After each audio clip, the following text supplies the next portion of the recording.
Mtazamaji wa Al-Fatah TV, karibu katika makala hii itakayokupa mazingatio. Tuna furaha kubwa. Sie wanawake tukua tunateseka, tunashinda njaa.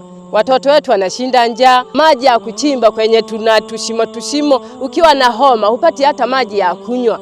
Lakini kwa sasa tunajimwaya kwa furaha zote. Tena tangu nifika kimo hiki sijaona bahati mlio tutendea hapa. Ametuletea bahati nzuri mno. Yaani hiki kisima sio cha ukabila. Ni watu wote, awe Mloma, awe Mpentekosti, wote wanakuja hapa.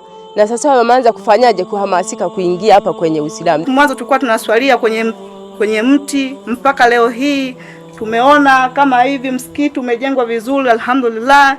Nuru ya Uislamu imetuangazia, kwa kweli natoa shukrani sana. Ilikuwa ni taarifa kutoka katika kijiji cha Magobeko, wilayani Kahama, mkoani Shinyanga, ambapo jumuiya ya Al-Fatah Charitable Association Zanzibar ilipokea kwa majonzi na maswali ya kutaka kujua undani wake. Ofisi ikaamua kufunga safari kutoka visiwani Zanzibar na kuelekea mkoani Shinyanga kupitia Dar es Salaam. Ilikuwa ni safari ya zaidi ya kilomita 1150 hadi kufika mkoani humo na kuelekea moja kwa moja katika kijiji cha Magobeko kilichoko katika wilaya ya Kahama. Ni kijiji ambacho hakikuwa na Waislamu wengi, lakini kupitia jitihada za wanaharakati wa Kiislamu waliotembelea kijiji hiki walifanikiwa kuwasilimisha watu 300. Walikuwa wakiswali chini ya mti, chini ya jua kali, matope au juu ya vumbi jekundu la ardhi, kulingana na misimu na mabadiliko ya eneo hilo.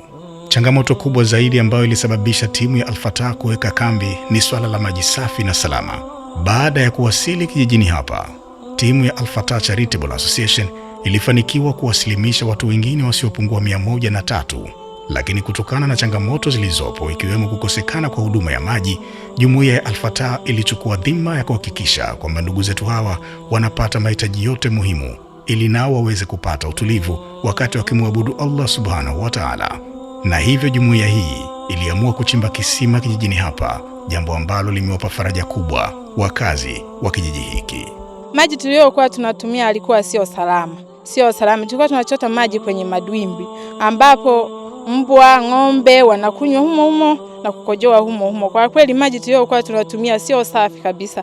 Kwa sasa hivi tunashukuru Waislamu wenzetu kutoka Zanzibar wametuchimbia kisima, tunayotumia ni maji safi na salama. Watu wa hapa kwanza wanatoa shukurani kutuchimbia maji hayakatiki.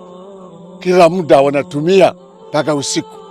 Na nyinyi sasa mmeshatuboresha maji haya ya kuchota tu bila pesa.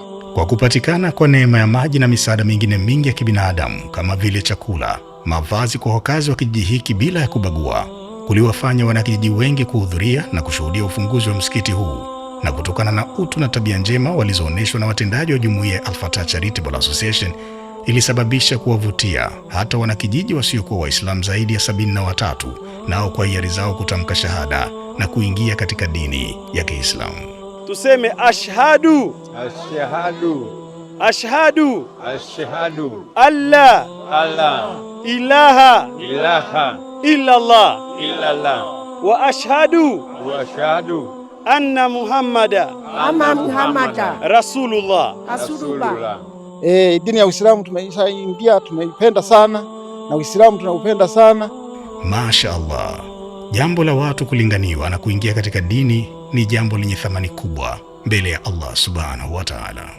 Pamoja na kupatikana kwa huduma ya maji safi na salama, msikiti mpya na mzuri, Waislamu hawa wapya bado wanakabiliwa na changamoto ya kujua Uislamu kwa undani. Na ili umjue Allah na mtume wake na ili uabudu vizuri, ni lazima kwanza usome. Iqra bismi rabbikal ladhi khalaq. Na furaha mno. Tulikuwa tunahangaika sana, lakini kwa sasa naona kama Mwenyezi Mungu ametuangalia kilio chetu. Furaha tunayo, lakini na kilio tunacho. Maana tumetengewa ugali bila mboga. Naona kama kwamba msikiti tumepata, maji tumepata, madrasa hatuna, mwalimu hatuna, nyumba ya mwalimu hatuna. Cha msingi tukitaka tuwe Waislamu kamili. Mimi nilikuwa naomba Waislamu wenzetu walio unafua na pesa watusaidie. Watujengee madrasa, watujengee nyumba ya mwalimu. Maana mwalimu akija hapa naona tutaelewa kusoma, kuswali. Maana hapa tulipo tumesilimu, watu wengi hatuna elimu. Cha msingi tulikuwa tunaomba tupate nini? Elimu. Ndio tutaujua nini Uislamu. Nimefurahi sana kutujengea msikiti. Tena tunaomba mtuongezee madarasa na walimu mjenge nyumba.